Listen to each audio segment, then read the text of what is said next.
പത്തനാപുരത്തുള്ള ഗാന്ധി ഭവനിലെ എല്ലാ അപ്പൂപ്പന്മാർക്കും അമ്മൂമ്മമാർക്കും കൊച്ചു കുട്ടികൾക്കും വേണ്ടിയാണ് ഞാൻ ഈ പാട്ട് ഡെഡിക്കേറ്റ് ചെയ്യുന്നത്. എന്താണ് അങ്ങനെ ഒരു തീരുമാനം എടുക്കാൻ കാരണം? ഞാൻ എൻ്റെ അപ്പൂപ്പൻ്റെ ചരമവാർഷികത്തോടനുബന്ധിച്ച് 3 വർഷം കൊണ്ട് ഗാന്ധി ഭവൻ ഇപ്പൊ പോകുന്നുണ്ട്. അപ്പൊ അവിടെയുള്ള അപ്പൂപ്പനെ അമ്മൂമ്മമാരെയും ഒക്കെ കണ്ടപ്പം എനിക്കൊരു കഥ ഓർമ്മ വന്നു. ഒരു വീട്ടിലൊരു അച്ഛനും അമ്മയും കുട്ടിയും പിന്നെ ഒരു അപ്പൂപ്പനും ഉണ്ടായിരുന്നു. അപ്പൂപ്പൻ്റെ മുറിയിലോട്ടൊന്നും ഈ കുട്ടിയെ കയറ്റത്തൊന്നും ഇല്ലായിരുന്നു. പിന്നെ ഈ അപ്പൂപ്പനോട് മിണ്ടാനും ഒന്നും സമ്മതിക്കത്തില്ലായിരുന്നു. ആ അപ്പൂപ്പൻ ആഹാരം കൊടുക്കുന്നത് ആ വീട്ടിലെ ഏറ്റവും അഴുക്കായ പാത്രത്തിനകത്തൊക്കെ ആയിരുന്നു. അങ്ങനെ നോക്കാതായി കുറെ നാൾ കഴിഞ്ഞപ്പോൾ ഈ അപ്പൂപ്പൻ അങ്ങ് മരിച്ചുപോയി. അപ്പം ഈ അപ്പൂപ്പൻ്റെ സാധനങ്ങളെല്ലാം ചിതയിലിടുന്ന കൂട്ടത്തില് അപ്പൂപ്പൻ്റെ ഈ പാത്രം ചിതയിലിടാൻ പോയപ്പം ആ കുട്ടി അതെടുത്തു. അപ്പം അതിൻ്റെ അച്ഛൻ ചോദിച്ച്, എന്തിനാ ഈ പാത്രം നീ എടുത്തേന്ന്? അപ്പൊ പറഞ്ഞ്, അച്ഛനും അമ്മയും പ്രായമാകുമ്പം നിങ്ങൾക്ക് രണ്ടുപേർക്കും ഈ പാത്രം തരാനാണെന്ന് പറഞ്ഞു. ഞാൻ വലുതാവുമ്പം ഇങ്ങനൊന്നും എൻ്റെ അച്ഛനെയും അമ്മയും എൻ്റെ വീട്ടിൽ തന്നെ പൊൻപോലെ നോക്കും എന്ന് തീരുമാനമെടുത്തു. Very good. നമ്മുടെ പത്തനാപുരം ഗാന്ധി ഭവനിൽ നിന്ന് നമുക്ക് 2 അതിഥികളുണ്ട്. ഭുവനചന്ദ്രൻ സാർ, നമസ്തേ. നമസ്കാരം. വെൽക്കം. നമ്മുടെ ടോപ്പ് സിംഗറിന്റെ ഒരുപാട് പഴയ എപ്പിസോഡുകളൊക്കെ അവിടെ ഷൂട്ട് ചെയ്തിട്ടുണ്ട്, അത് ഓർക്കുന്നു. പിന്നെ ടി.പി. മാധവൻ സാറ് അവിടെ ആയിരുന്നല്ലോ അവസാനത്തെ കാലഘട്ടങ്ങളിൽ, അതെല്ലാം ഓർക്കാണ്. അദ്ദേഹത്തെ പോലുള്ള ഒത്തിരി ആൾക്കാരെ വളരെയധികം സ്നേഹത്തോടുകൂടി ശുശ്രൂഷിക്കുന്നതിന് പ്രത്യേകം ഈ അവസരത്തിൽ ഒരുപാട് സ്നേഹവും നന്ദിയും പറയുകയാണ്.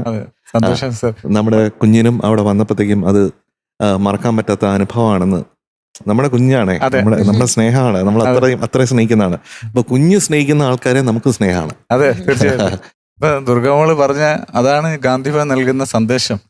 എത്ര മാതാപിതാക്കളെ ഞങ്ങൾ ഒരിക്കലും ഉപേക്ഷിക്കരുത് എന്നുള്ള ഒരു സന്ദേശം അവിടുന്ന് കിട്ടുന്നു എന്നുള്ളതാണ് ഗാന്ധിഭവന്റെ ഒരു സന്ദേശം എന്ന് പറയുന്നത്. ശരിക്കും പറഞ്ഞാൽ ആ മോള് സംഗീതത്തെ സ്നേഹിക്കുന്ന പോലെ തന്നെ കാരുണ്യത്തിലും ശ്രദ്ധിക്കുന്നു എന്നുള്ളതാണ്. അതുകൊണ്ട് ആ മുടങ്ങാതെ തന്നെ ഗാന്ധിഭവനിൽ വരികയും അമ്മമാരുമായിട്ട് സ്നേഹം പങ്കിടുകയും ഒക്കെ ചെയ്യുന്നു. അത് വളരെ സന്തോഷമുള്ള ഒരു കാര്യമാണ്. ആ മോക്ക് അവിടുത്തെ അച്ഛനമ്മമാരുടെ എല്ലാം കുഞ്ഞുങ്ങളുടെ എല്ലാം പ്രാർത്ഥനയുണ്ട്. ഇപ്പൊ ഗാന്ധിഭവനെ സംബന്ധിച്ചിടത്തോളം ഗാന്ധിഭവന്റെ സ്ഥാപകൻ എന്ന് പറഞ്ഞ പൊന്നലൂർ സോമരാജൻ സാറ് മോള് സംഗീതത്തെ സ്നേഹിക്കുന്ന പോലെ മനുഷ്യ സ്നേഹം സംഗീതമായി ജീവിതത്തെ സ്വീകരിച്ച ഒരാളാണ്. അപ്പൊ അദ്ദേഹത്തിന്റെ ഒരു ത്യാഗം, സമർപ്പണം, അതൊക്കെ ഇന്ന് അനേകായിരങ്ങളിൽ ചേഞ്ചസ് ഉണ്ടാക്കുന്നുണ്ടെന്നുള്ളതാണ് ഗാന്ധിഭവന്റെ ഒരു പ്രസക്തി. സന്തോഷമുണ്ട്, മോക്ക് പ്രാർത്ഥനയുണ്ട്. അതുപോലെ എം ജെ ഞങ്ങളെ ഞാനും ഈ പറയുന്നില്ല, ഞാൻ ഷൂട്ടിന്റെ ഭാഗമായിട്ടും അല്ലാതെ ഒക്കെ ഒരുപാട് പോയിട്ടുള്ള സ്ഥലമാണ് ഗാന്ധിഭവൻ. അപ്പം അവിടെ ചെന്ന് കഴിയുമ്പോൾ നമ്മളെല്ലാവരും പുറത്തുനിന്ന് കേൾക്കുന്നതൊക്കെയും എൻ്റെയൊക്കെ കുട്ടിക്കാലത്ത് നമ്മൾ കേൾക്കുന്നത് ഇങ്ങനെ ഒരു സ്ഥലം എന്ന് പറയുമ്പോൾ എല്ലാവരും വിഷമിച്ചിരിക്കുന്ന അങ്ങനെ ഒരു ഭയങ്കര ഒരു ഇരുട്ട് ഫീൽ ചെയ്യുന്ന ഒരു സ്ഥലമായിരിക്കും എന്നാണ് അങ്ങോട്ട് പോകുന്നവരെയും നമ്മൾ പ്രതീക്ഷ. പക്ഷെ അവിടെ എത്തിക്കഴിഞ്ഞാൽ നമുക്ക് പോലും തിരിച്ചു പോരാൻ തോന്നത്തില്ല. അങ്ങനെ ഒരു സ്ഥലമാട്ടോ അവർ ബിൽഡ് ചെയ്ത് വെച്ചിരിക്കുന്നത്. എന്ന് വെച്ചാൽ അമ്മമാർക്കും അച്ഛന്മാർക്കും എല്ലാം അവർ വെറുതെ ഇരിക്കുന്ന ഒരു സമയമേ ഇല്ല.